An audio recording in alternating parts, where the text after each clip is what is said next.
আমি খুবই আড়ালে থাকতে পছন্দ করি। আমি আমার মতো করি। হয়তো আমার হাজবেন্ড রাজনীতি করে বা দেশের জন্য কথা বলে, সে তার মতো, বাট আমার লাইফটা সম্পূর্ণই আলাদা। কিন্তু তারপরেও আমাকে এই মিডিয়ার সামনে আসতে বাধ্য হলাম। 29 তারিখ যখন ঘটনাটা ঘটে আমি লাইভ দেখছিলাম, তো আমি কখনো মানে কল্পনা করতে পারি নাই, মানে স্তব্ধ হয়ে গেছি। বলার মানে আমার এটা বর্ণনা করার মতো আমি ভাষা খুঁজে পাচ্ছি না যে এই বাংলাদেশে মানে আমি মানে আমার ভাষা আমি প্রকাশ করতে পারতেছি না যে এই বাংলাদেশে নূরের উপরে এই ধরনের গত 8 বছরে ফ্যাসিস্ট আমলেও এতটা নৃশংসভাবে ন্যাক্কারজনক হামলা ওর উপরে হয় নাই। ডাকসুতে ওর উপরে অবশ্যই হয়েছে, সেটাও কম না, বাট সেটা ছিল আওয়ামী ফ্যাসিস্ট, ছাত্রলীগ, যুবলীগ, মানে আওয়ামী লীগের আমলে।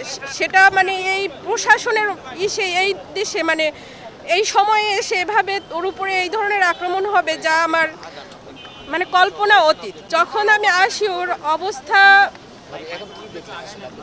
অবস্থা সেজন্যই মানে ওর অবস্থাটার জন্যই আমার আবার আসা। আমি কখনো আসতে চাই নাই যে আমাকে আবার এই মিডিয়ার সামনে আসতে হবে, বাট ওর শারীরিক কন্ডিশনটা মানে এখন এমন অবস্থায় এসে দাঁড়িয়েছে।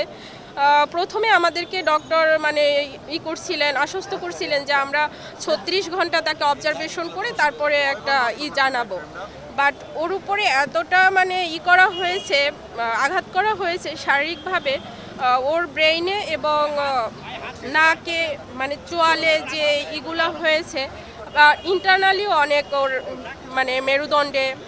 আর এখন মানে ওরা বলছিল যে ডক্টর বলছিলেন যে আমাদের 36 ঘন্টা পরে মানে আমরা বলতে পারবো যে তার অবস্থাটা কি।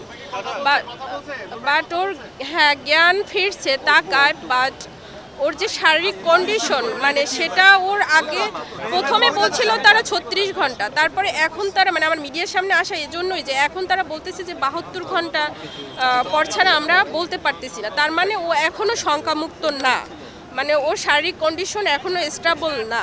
তো ওই শঙ্কার জায়গাটা থেকে আমার মিডিয়ার সামনে মানে আসা, মানে আপনাদের মাধ্যমে আমি যারা আছে দেশবাসীর কাছে ওর জন্য দোয়া চাচ্ছি যেন ওকে আল্লাহ তাড়াতাড়ি সুস্থতাই করে না। আর যারা এখন আছে তাদের কাছে আমার এইটা বার্তাটা পৌঁছানো যে ওকে উন্নত ট্রিটমেন্টের জন্য মানে বাহিরে যাতে ওর চিকিৎসার ব্যবস্থাটা করা হয়, এটাই হলো আমার মেইন মানে আশা। কারণ ওর গত যে 18 বছর সেই 2018 থেকে 24 পর্যন্ত ওর উপরে যে পর্যায়ক্রমে যে হামলাগুলো হয়েছিল তখন তো ফ্যাসিস্ট আমল ছিল। ওর ট্রিটমেন্টটাও আমরা ভালোভাবে নিতে পারি না, সেটা আপনারা গণমাধ্যম কর্মী যারা আছেন আপনারা ভালোভাবেই সেটা জানেন।